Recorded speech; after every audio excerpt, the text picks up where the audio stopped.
축하드립니다. 당신은 이제 평균 5억 원의 자산을 가진 대한민국 상위 50대 가구입니다. 이 숫자는 그냥 하는 말이 아닙니다. 통계청과 한국은행, 금융감독원이 공식적으로 발표한 자료에 따른 엄연한 사실입니다. 아마 이 영상을 보시는 많은 분들이 평생 고생한 보람이 있구나 하고 안도의 한숨을 내쉬실 겁니다. 그런데 제가 찬물을 끼얹는 질문 하나 드려도 될까요?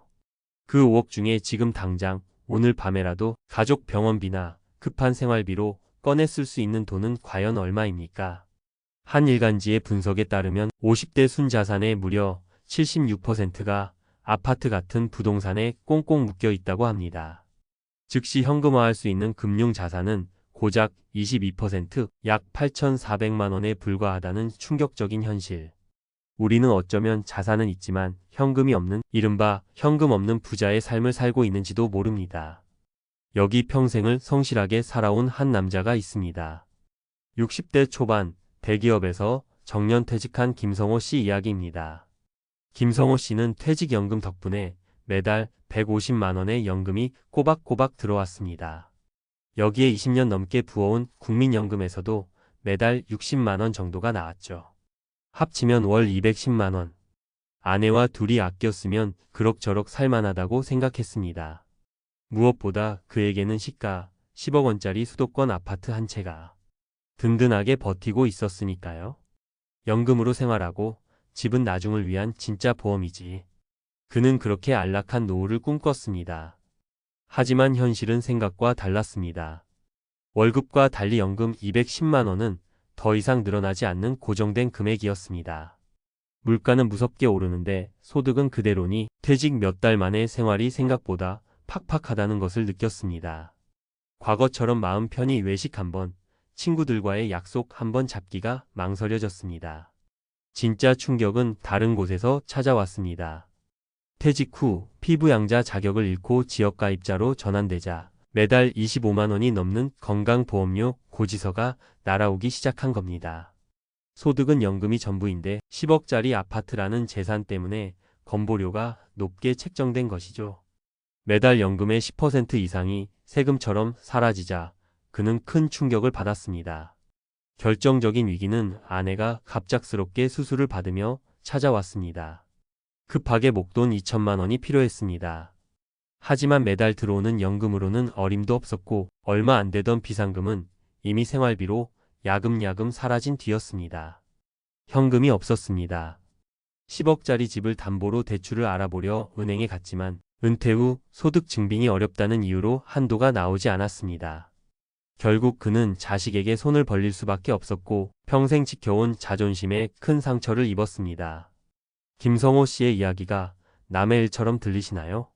왜 자산이 많은 50대는 오히려 더 불안함을 느끼는 걸까요? 첫째, 총액의 함정이라는 착시 현상 때문입니다. 우리는 순자산이 얼마냐는 총액에만 집중합니다.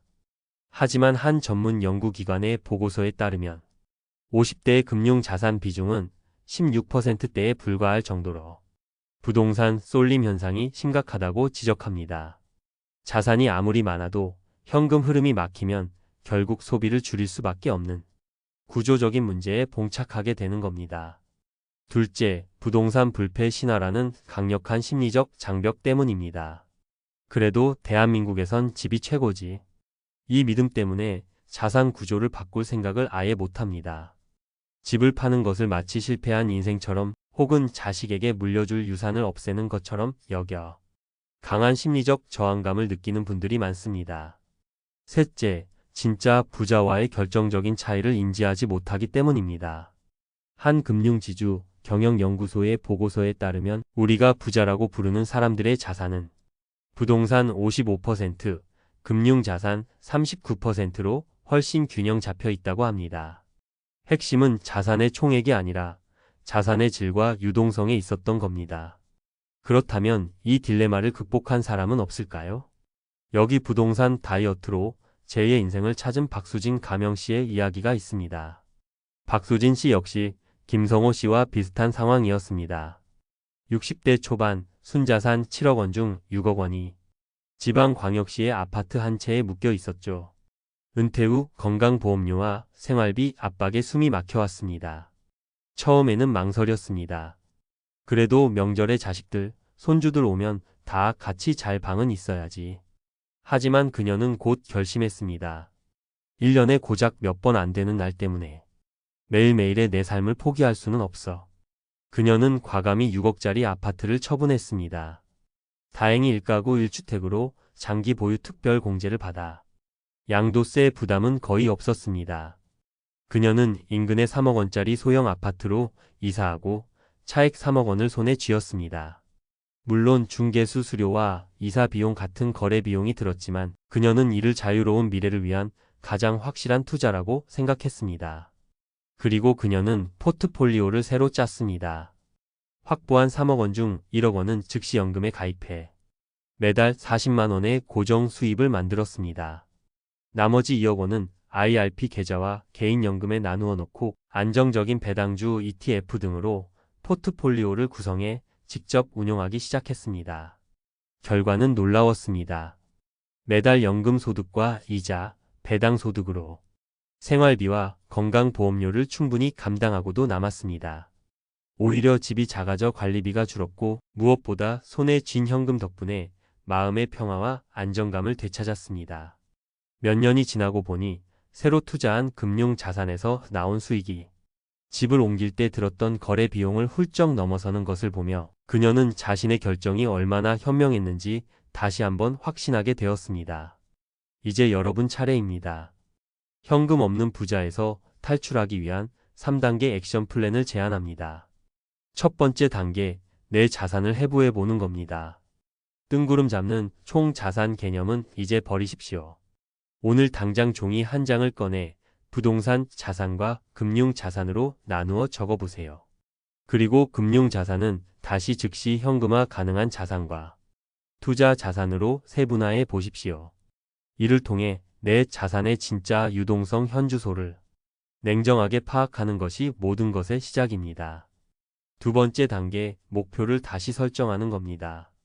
전문가들은 부동산 5대 금융 5의 황금 비율을 제안합니다. 지금 당장 5대5가 불가능하다면 좋습니다. 최소 금융자산 30%를 1차 목표로 설정하고 이를 달성하기 위한 구체적인 계획을 세워보는 겁니다. 목표가 있어야 흔들리지 않습니다. 세 번째 단계, 잠자는 부동산을 일하는 자산으로 깨우는 구체적인 방법을 찾는 겁니다. 첫 번째 방법은 박수진 씨처럼 부동산 다운사이징을 하는 공격적인 방법입니다. 집 크기나 위치를 조정해 현금을 확보하고 이를 연금 저축이나 IRP 계좌로 옮겨 세액 공제 혜택과 노후 자금을 동시에 마련하는 가장 확실한 전략입니다. 두 번째 방법은 집을 팔기 싫을 때 선택할 수 있는 안정적인 방법, 바로 주택연금을 활용하는 겁니다. 이는 집을 잃는 것이 아닙니다. 오히려 내 집에 평생 살면서 집이 나를 먹여 살리게 만드는 가장 현명한 방법 중 하나입니다. 50대에 5억 원의 자산을 쌓아 올린 것은 결코 작은 성공이 아닙니다.